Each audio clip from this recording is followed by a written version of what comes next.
בזמן שנתניהו היה עסוק בלהרדים את תודעת הציבור. תמונות מהיום הם עדות צועקת לרגע החירומי בו אנו נמצאים. אנחנו ברגע... די להרג, די לשכול, החטופים...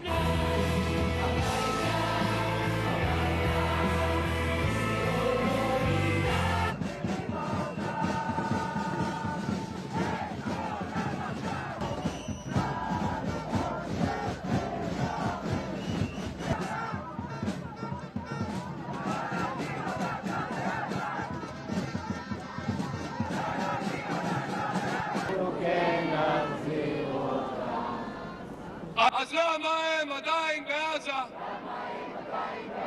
למה הם עדיין בעזה?